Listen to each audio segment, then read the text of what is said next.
Good morning, everyone. I just wanted to welcome you to Mayday, Mayday, our now sixth annual webinar series on workplace mental health and stress prevention. This is the sixth event. We opened in 2017, so I guess this is our fifth anniversary, and it's our third as in the expanded webinar series version, which has allowed us to offer a lot more content and reach more people around the world, which is really important, and also to record things so that they can be watched later. So thanks to everyone for joining us. I just wanted to comment on the name of Mayday Mayday, which is often confused, but it's not. It's meant to be confusing because it's meant to evoke a number of things. So it does have a double meaning in terms of Mayday itself, which is the internationally recognized day to fight for worker rights around the world. And of course, the emergency phrase Mayday Mayday, which is a universal cry for help. Mental health and the impact that work has on it are relevant to both the rights of workers and often a cry for help. So, and this year, because the first is on a weekend, we also begin the series the day after the National Day of Mourning for those killed or injured at work, which seems then quite appropriate for our topic of addiction and opioid-related harm reduction at work, which has proven deadly to many workers across the province, more so since the isolation of the pandemic began. Of course, our emphasis is always on learning and applying knowledge in order to foster and drive prevention, especially in the context of workplace policies, procedures, and environment. So I just wanted to mention we have four presentations today, and I'm quite excited about. And we'll start with Dr. Fergal O'Hagan first, who's going to talk about chronic pain and the mental health impact of disablement. Then we're going to talk about understanding mental health and opioids during return to work and research findings by Dr. Ellen McEachern. Then we're going to talk about We're All in This Together, Supporting Workers and Fighting Addiction in the Workplace with Sari Saranen and Mike Burney from Unifor. And then we're going to hear from Wayne Harris talking about listening to the voices of experience from a worker perspective. So I think it will be a really rich conversation. It is a lot of content, so we're going to move things along, and we ask people to put their questions in the chat. We will try to address them to each speaker as we go along, and then others we may need to save for a discussion at the end. So right now, to introduce Fergal O'Hagan, thanks for rejoining us. He actually did speak at our first event in 2017, so very happy to have you back with us. Dr. Fergal O'Hagan is an associate professor in the Department of Psychology at Trent University and a registered kinesiologist with the Ontario College of Kinesiologists. Prior to his academic career, O'Hagan held progressive positions in occupational rehabilitation practice, where he developed, implemented, managed, and evaluated occupational rehabilitation programs for workers with a range of disabling conditions. His research examines occupational rehabilitation and return to work issues using a biopsychosocial framework. O'Hagan has looked at factors enabling and impeding safe and sustainable return to work through the experiences of workers as well as stakeholders involved in occupational rehabilitation process. All right, well, I'd like to lead off first, Val, with a land acknowledgement. So I'm coming to you from Peterborough, which is the treaty and traditional territory of the Mississauga Anishinaabe. And we offer our gratitude to the First Peoples for their care for our teachings about our earth and our relations, and may we honor those teachings. So I'd like to thank Valerie for inviting me to share some thoughts today. As she mentioned, I'm currently an associate professor in the Department of Psychology, and I'd spent some time working in occupational rehab prior to getting into the study of things. And I've really been interested in gaining insight into the consequences of work injury and how we can make systems work better for workers with disabling conditions. One doesn't have to travel far to see the headlines such as this that describe the problem of opioid addiction. And in my home community, Peterborough, opioid addiction is taking a tremendous human and social toll. We have among the highest rates of opioid-related deaths in the province. The current opioid problem is multifactorial. and there are no magic bullets. Finding solutions to this problem requires that we look to the sources, I think, of its development. And the work context and workplace are one place I think that we can look to develop understanding. My story with opioid problems dates back to the 90s when, as a rehab clinician, I began to see ever increasing numbers of workers coming into treatment using OxyContin for pain relief. And the story then was, that OxyContin was non-addictive. We were advised that as long as workers had quote unquote, genuine pain, not sure what that is, but that OxyContin was safe to treat chronic pain, which we now know not to be the case. And OxyContin, of course, was delisted from the Ontario formulary in 2012. This continued with high numbers of workers with chronic pain coming into rehab with opioid dependence, and I saw firsthand the problem that it caused in their lives. The focus of my segment today will be on providing some context for the problems that colleagues will discuss in relation to return to work and supporting workers in the workplace. And I'd qualify my remarks by saying that I'm not an addiction researcher. I have experience with its consequences and do hold some knowledge in where it arises from the context of work and work injury. So that's where I'd like to focus my remarks. Gabor Mate, a physician renowned for his treatment of addiction, says that pain is at the root of addiction problems. And Mate says that the essential feature of addiction is the individual escaping pain through substance use. And what I'd like to do is set up some of the conditions associated with work from which substance use problems arise, tie them back to this idea of pain. So I think the key takeaways are that addiction arises from the context of pain, and this includes mental and emotional as well as physical pain. Pain is an experience associated with work and workplaces. For many workers, one of the legacies of their involvement with work is pain. Our pain experience is influenced by our psychology, but also by our immediate interpersonal surroundings and larger contexts, which include compensation systems, which I want to touch on. And addiction has roots in pain experienced because of our involvement in work. And so work and workplaces hold some of the answers that deal with these problems. And I don't want to slow you down with numbers and analysis during the talk, but I will be referring to my own research and more specifically to a survey study we did with about 500 Ontario injured workers with permanent impairments focused on their health and healthcare utilization. And alongside this, I'm going to refer to some qualitative research that I've done as well with workers. And I'm also going to use research of others, including Dr. Ellen McEachern, who is here, a colleague and mentor. And I hope that I do service to Ellen's research. So for starters, as I'm leading off today, I'm just going to mention a bit about addiction, substance use, and substance use disorders. So addiction can occur in many forms. It has the essential features of inability to abstain from substances or activities, craving, diminished sense of consequences, and problematic emotional responses. Substance use is a type of addiction, and the National Institute for Mental Health defines it as follows. Substance use disorder is a mental disorder that affects a person's brain and behavior, leading to a person's inability to control their use of substances such as legal or illegal drugs, alcohol, or medications. Symptoms can range from moderate to severe, with addiction being the most severe form of substance use disorder.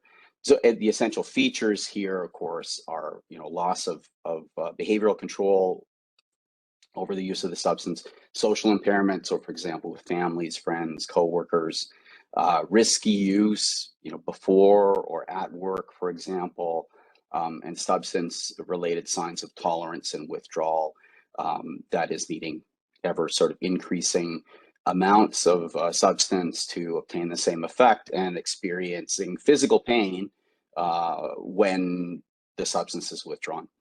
And essentially, in sort of getting to what Gabor Mate's perspective is, essentially it's about seeking relief, you know.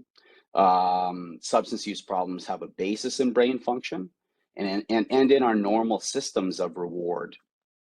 And they aren't a function of moral shortcomings or character weaknesses on the part of the individual. Anybody can be affected by these problems. Substance use problems co-occur at a high rate with other mental disorders. This relationship's not necessarily causal. Both substance use and other mental health problems can be caused by third variables such as pain and injury, which I'm going to talk about today. Substance use problems can be contributed to by mental health problems.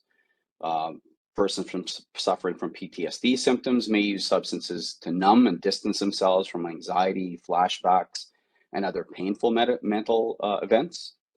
And things can work the other way as well. So substance use problems can affect brain structure and function and leave the person more susceptible to mental health problems.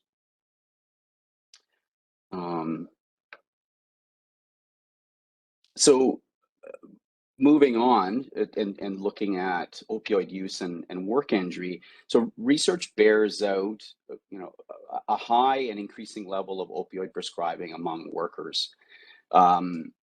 You know, reference a study done in Australia by Barecki, Gisloff, and co-workers, and they found that 16.3% of workers are prescribed opioids, and that about 40% of those workers go on to long-term use, which they defined as greater than 1 year. And they found that younger workers and older workers, so it was sort of a U-type relationship. Women, low socioeconomic status individuals, laborers, people with higher levels of work disability, higher medical expenses were at greater risk of long-term use. And a cross-sectional study of worker health claims in the US found an increasing rate of prescribing from 10% in 10.5%, and that should be in 2003 to about 18.7% in 2013. And along with that, the study found chronic prescribing and chronic opioid use disorder was increasing sort of in lockstep with that. So that's a bit of the picture of opioid use in this context. So, you know, the context of work injuries is a major contributing context for mental health problems. So first of all, chronic physical pain is very common among workers with work injuries. Approximately 15% of workers with accepted work disability claims will go on to experience permanent impairment, which is characterized by ongoing pain and loss of function, of course. And there's a high prevalence of mental health problems among workers who've experienced permanent impairment. So a study that we conducted found that about 38% of workers with permanent impairment reported a diagnosis of depression that occurred following work injury. And among this sample of workers, 51% had depressive symptoms that would put them in a clinically depressed range, suggesting that mental health problems are under-acknowledged in the system. In addition to that, these workers, about 12% of these workers reported misusing pain medication. That's how the question was posed. That's not our interpretation. And other studies have found similar things. Colleagues at the Institute for Work and Health found reasonably high levels of depressive symptoms following work injury in chronic pain rehabilitation settings. Mental health problems are very prevalent, and I'm happy to be corrected on this, but increasingly I think mental health problems are being seen as consequent to work injury rather than co-occurring. And mental health problems are characterized by psychological pain. So, if we go back to Mate's idea about addiction or pain being the root of addiction, right? Anxiety, fear, self-doubt, all of these unpleasant internal experiences. And I'd like just to spend a few minutes expanding our view of pain from a physical simple physical sensation, pain experience happens at many levels. Pain is a personal experience. At its base, pain is an unpleasant experience that carries information about threat to our physical being. But pain's also experienced between people. So for instance, between the person with pain and those in the work environment and care environment. And lastly, pain is experienced in the larger system of activities, including work and the compensation system. So we experience pain at a very personal level and in different ways. So pain is obviously experienced as a body experience or somatically, but also as a mental and emotional experience. And if you ask a person experiencing chronic pain to describe their pain, they may give you adjectives like sharp or pounding, but undoubtedly they'll also talk about how it's draining or frustrating. They'll also evaluate it in terms of its impact on their lives, unbearable, for example. So pain experience extends beyond body sensations. And pain alters our biology. So pain experience affects our biology by altering neurotransmitter function, perhaps in an effort to shut us down to recover. Our brains produce lower levels and are less responsive to brain chemicals like serotonin and noradrenaline that can help positive mood experience. We also interpret pain experience mentally to make some sense of it. Right, so pain can cause us to become uncertain and fearful of its source. And as a self-protective mechanism, we may become excessively cautious with our movements and hypervigilant, or always on the lookout for new sensations. We become anxious and preoccupied by our body and how it's functioning. And pain disability, the disability that goes along with pain, pulls us out of our normal routines. So we gain meaning and purpose from work. And this is no longer present. We identify ourselves in part as workers, and that's no longer present when there's work disability situation. So loss of work is disorienting and discomforting. And through this, both physical pain and disability set up the conditions again for the use for prescription and use of opioids to not only blunt physical pain, but also curb the effects that it has on our function. Along with the personal experience of pain, we experience changes in our interpersonal relationships. So stigma is a common experience for disabled workers, along with this negative interactions from significant others.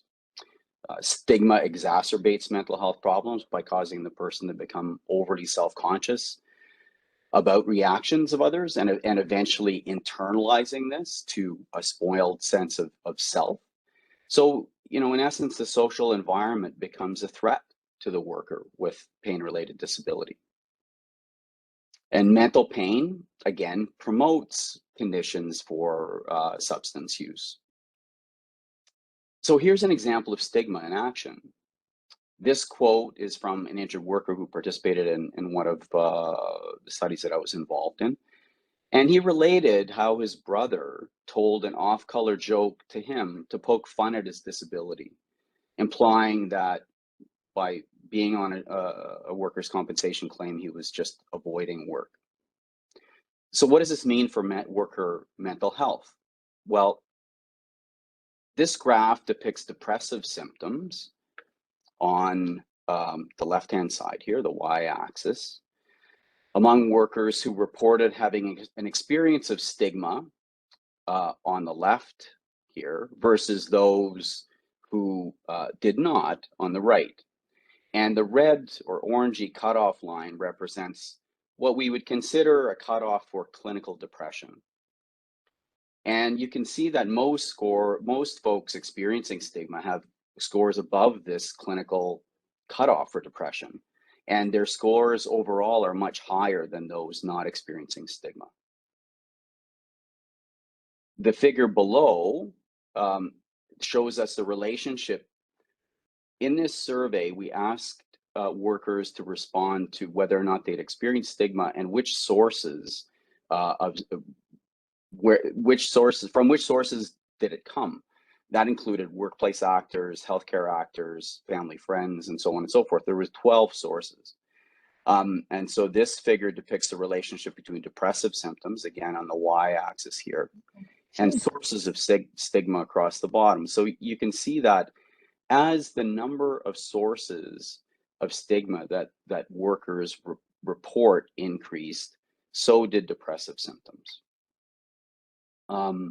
And included in these sources of stigma, which I'm not showing here, were among the highest prevalence was workplace actors, co-workers, supervisors,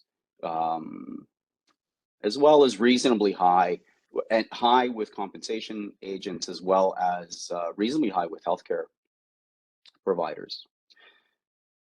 Also related to immediate interpersonal interaction is a study that I thought, a recent study by folks at the Institute for Work and Health that I thought would be interesting and timely to include. So these researchers gathered a cross-sectional sample of nearly 1,000 workers in the fall of 2019 and winter 2020, and they interviewed the workers with 18 months after their work injury. They asked them about the perceptions of informational and interpersonal justice on the part of case managers at WSIB, as well as their mental health status. So informational justice is the worker's perception of the degree to which the case manager provides full and truthful information, and interpersonal justice is the degree to which the worker perceived to be treated with dignity and respect by the case manager. And sort of highlighted there is that workers were 2.6 times more likely to experience a serious mental illness if the worker perceived case manager interactions to be low in informational justice, and twice to 3.6 times more likely to have serious mental illness with moderate to low levels of interpersonal justice. The last sort of level I wanted to touch on is the larger environment, which also plays a role in important role in how workers experience pain. And this study by McKechnie and colleagues always stuck with me when thinking about the role of the workplace, healthcare, and insurance systems in work injury and disability. So through interviews with injured workers and other stakeholders, McKechnie and colleagues identified 4 major themes relating to long-term injured worker claims.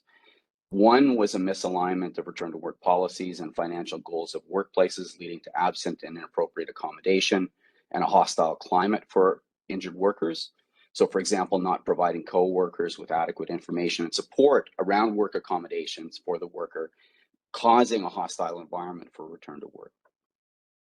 Problems with information exchange and engagement on the part of healthcare providers that leads to bureaucratic entanglement.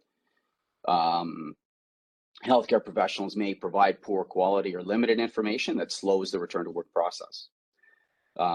Inadequate, misdirected vocational rehabilitation, leading to a lack of reintegration into the labor market and reduced financial security for workers.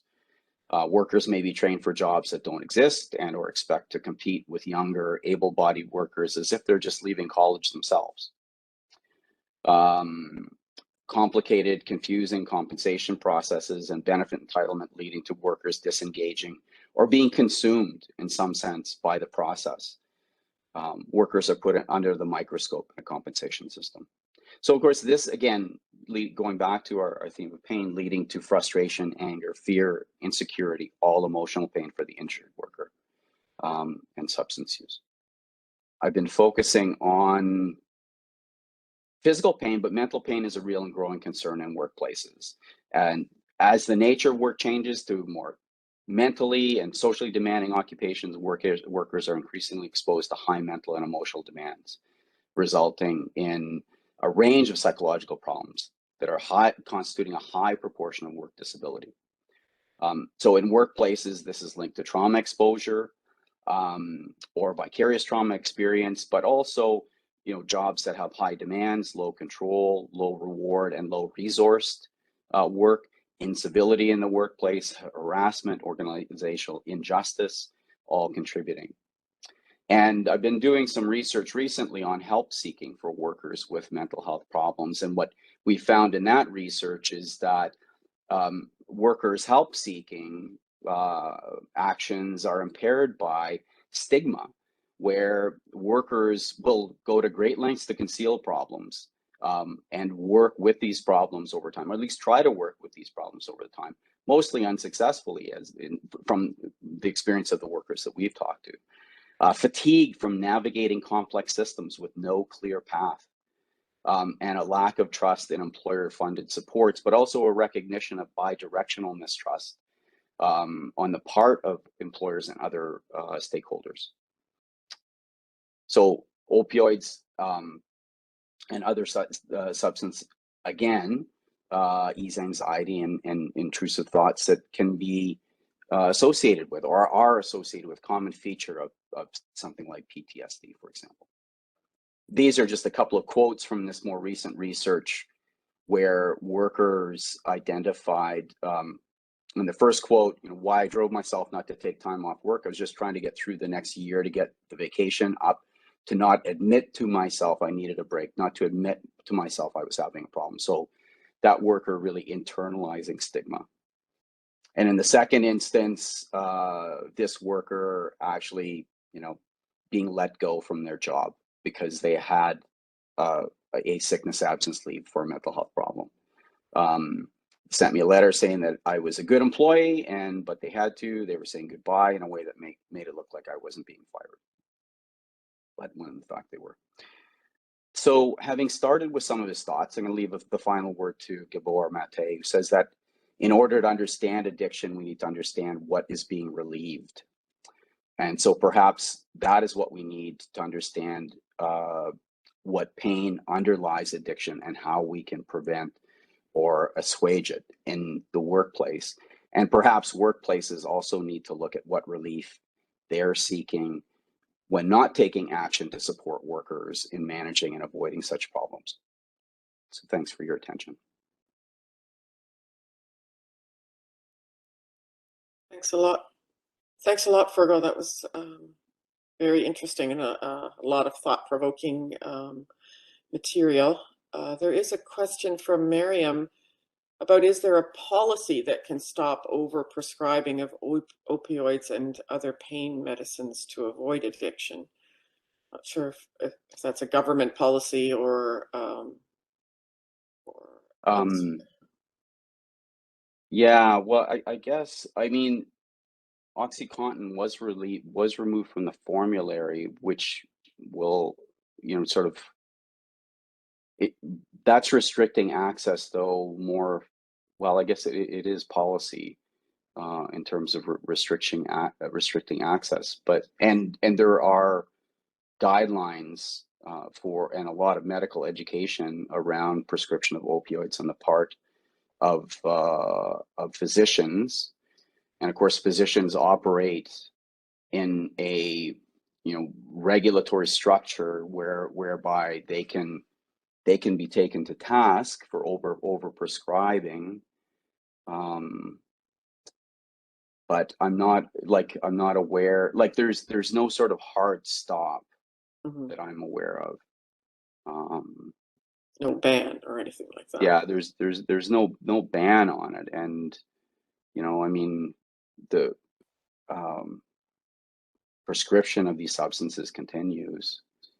And one thing I would say is that, and this goes back to my clinical experience, that what we saw in our program, and we didn't directly address medication use in our program, but what we saw and what we heard and saw in our data from workers was they left our program reporting less reliance on pain medication. And what I attribute that to is, like, when you don't have other tools to cope, medication is that's the thing, that's the go-to. But when you have other ways and means that you can manage, then it's less likely that you're going to use medications, rely on medications. And workers need access to programs that are going to help them in that way. That's kind of a segue into my question, which is actually the theme of the chat at the end, so maybe we can talk about it there, is just what can workplaces do you think, or what more can workplaces do in terms of, and at different stages? I mean, obviously the basis is not to harm people, so there are no injuries. Injury prevention is really critical, but what else, that's not, raising awareness, but what else are there constructive things that you've thought of, or learned about, that you Um, think we could recommend to workplaces to take a role in the prevention? well, so sort of primary prevention would be removing some of the underlying cause, as you said, and like you know primary prevention of work injury. Hmm. Um, but I also I think things have moved along that way in workplaces to an extent. I think what we're seeing a lot more of is mental pain, Hmm. and I think workplaces can should be taking more of a look at how work is structured Mm. and ways that we can help workers be more comfortable mentally um, on the job Hmm. um, through through their involvement in crafting work, Mm. giving leeway and opportunity for workers to make more decisions about how work is done, Mm. um, how when work is done. Um, those are opportunities, I think, and I think also providing space for people to um, seek help, like, or at least not, try to create an environment that's more conducive to people reaching out and asking for help. Hmm. The more recent help seeking study that we did, all 12 of the workers that participated in it was a qualitative study, so not big numbers, but all 12 of them just struggled away at work, and there was only one of them that actually had accommodation, was accommodated in their work. Um, the other 11 left their workplace um, because they just couldn't put up with it anymore. And it was, largely it was internalized and externalized stigma, as I showed there. Hmm. So yeah, so Lots more opening work. up those pathways, yeah. Yeah, thanks very much.